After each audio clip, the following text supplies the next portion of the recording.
नमस्कार. वर्सटाईल मी या यूट्यूब चॅनलवरती तुम्हा सगळ्यांचं खूप खूप मनापासून स्वागत. आजचा व्हिडिओ माझ्यासाठी खूप वेगळा आणि खूप भावनिक आहे. करण्याचं कारण म्हणजे काहीतरी मला रिअलाईज झालं आणि मला ते वाटलं की तुमच्यासोबत शेअर करावं. मी आज जो व्हिडिओ बनवते आहे तर मी काही कुणी डॉक्टर नाही आहे, मी कुणी तज्ज्ञ पण नाही आहे. मी एक अशी व्यक्ती आहे जी काहीतरी शिकली आहे आणि माझ्या धड्यातनं मी जे शिकले ते मी तुम्हाला सांगावं असं मला वाटलं. मला खूप प्रेम करणारी फॅमिली मिळाली, खूप प्रेम करणारी. आजसुद्धा मला काय हवंय ते बसल्या जागी मिळतंय मला सगळं. खूप काळजी घेतात, खूप लक्ष ठेवतात माझ्यावरती. तर त्यासाठी मी परमेश्वराची म्हणजेच स्वामींद्रसिंह सरस्वती महाराज, दत्त महाराजांची आणि माझ्या संपूर्ण कुटुंबाची खूप खूप आभारी आहे मी, खूप आभारी आहे.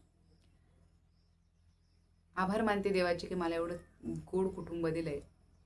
पण या सगळ्यात मी एक गोष्ट केली जी करायला नको होती. गेल्या 1.5 वर्षापासनं मी माझ्या फॅमिलीसोबत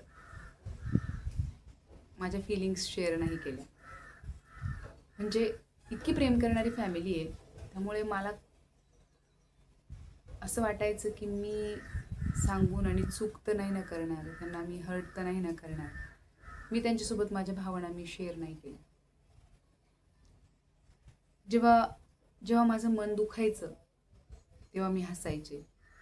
जेव्हा माझं मन रडायचं तेव्हा मी त्याला थांबवायचे. कोणाची गरज वाटायची तेव्हा मी शांत राहायचे. मला वाटायचं मी बोलले तर माझ्या घरच्यांना त्रास होईल. हीच एकतर माझ्यासाठी खूप करतायत आणि मग त्यांना आणखी दुःख नको म्हणून मग मी गेल्या 1.5 वर्षांपासून माझ्या भावना दाबून ठेवल्या. आणि कसं होतं, आपण सुरुवातीला व्यक्त होतोय, रडतोय. एकदा झालं, दोनदा झालं, तीनदा झालं. कोणीही असो त्या ठिकाणी. आपली फॅमिली म्हणा, मित्र म्हणा, कोणीही असो. एका टाईम नंतर ना इरिटेट होतो कोणत्याही गोष्टीने. त्यामुळे मला असं वाटलं की बास आता नको. आता कोणाजवळ बोलायचं पण नाही आहे, आपल्याला रडायचं पण नाही आहे. आणि मी त्या त्या फीलिंग्स माझ्या आतमध्ये दाबून ठेवल्या. आणि माझं कुटुंब पण माझ्यासोबत म्हणजे मला शांत करणार किंवा काय. त्यांना असं वाटायचं मला त्रास नको व्हायला आणि मला असं वाटायचं त्यांना त्रास नको व्हायला. म्हणून मग तेही विषय कधी कुठला घेत नव्हते आणि मी पण घेत नव्हते. जॉब जॉईन केला आणि मग माझ्या कामात व्यस्त आहे.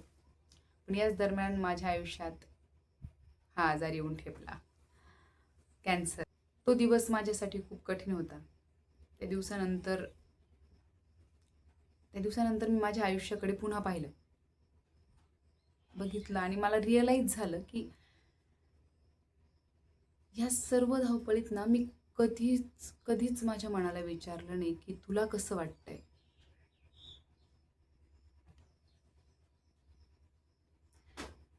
माझ्या अनुभवातनं मला असं वाटतं की दीर्घकाळ आपण जर आपल्या भावना दाबून ठेवतोय ना तर त्याचा परिणाम आपल्या मानसिक आणि शारीरिक आरोग्यावर परिणाम करतो. त्याचा परिणाम आपल्या शारीरिक आणि मानसिकतेवर होतो. हेच सांगते की तुम्हाला रडावंसं वाटतंय ना, रडा. मोकळं राहावंसं वाटतंय, मोठ्याने रडावंसं वाटतंय, खोलीत जा, कडी बंद करा आणि मोठ्याने रडा. जेवढं मोठ्याने रडता येईल तेवढं मोठ्याने रडा. जेवढा आक्रोश करता येईल तेवढा आक्रोश करा. तुम्हाला अर्धा तास, 1 तास, 2 तास रडावंसं वाटतंय, रडा. डोळ्यामधनं पाणी घळा गळू देत. काही होत नाही. काही होत नाही. आपण बरे होतो त्यातनं. तुम्हाला जेव्हा हसावंसं वाटतंय तेव्हा हसा. तुम्हाला एन्जॉय करावंसं वाटतंय, एन्जॉय करा. पण अडकून ठेवू नका, भावना दाबून ठेवू नका प्लीज. तुमच्या मनात काय चाललंय हे कुणासोबत तरी शेअर करा. आई वडिलांना असेल, मित्रांना असेल किंवा आपला जोडीदार असेल. बरं नाही यापैकी कोणाला, समुपदेशाला सुद्धा तुम्ही शेअर करू शकता, नाही का. रडणं म्हणजे काही कमजोरी नाही आहे. म्हणजे कमजोरी नाही आहे. भावना व्यक्त करणं म्हणजे त्रास देणं नाही आहे, बिलकुल नाही. आपल्याला असं वाटतं आपण समोरच्याजवळ भावना व्यक्त करतो म्हणजे आपण त्याला सारखा सांगून सांगून सतत बोलून आणि त्रास देतोय आपण त्याला, तर बिलकुल नाही. भावना व्यक्त करणं हा त्रास नाही आहे, उलट ते आपण स्वतःवर प्रेम करतोय याचं लक्षण आहे. आपल्याला आतमध्ये शरीराला त्रास करून घ्यायचा नाही आहे, मनाला त्रास करून घ्यायचा नाही आहे, कोंडमारा करायचा नाही आहे. त्यामुळे आपण शेअर करतोय. त्यामुळे शेअर करा, बोला. जर तुमच्या घरात तुमच्या मित्रांमध्ये कोणी शांत बसलंय तर प्लीज त्याला विचारा, तू नक्की ठीक आहेस ना? तुला बरं वाटतंय ना? किंवा तुझ्या मनात काय चाललंय? तुला काही बोलायचंय का? बोलावंसं वाटतंय का? व्यक्त व्हावंसं वाटतंय का?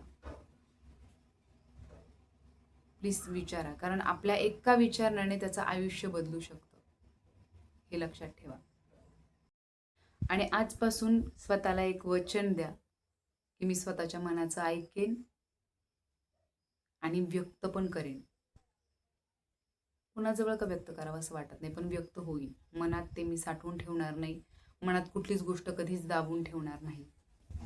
शेवटी एवढंच सांगेन, आपल्या शरीराची आपण जेवढी काळजी घेतो तेवढीच आपल्या मनाची काळजी घेणं सुद्धा तितकंच गरजेचं आहे. आनंदी मन ही जगण्याची खूप मोठी ताकद आहे. आजच्या पुरतं इतकंच.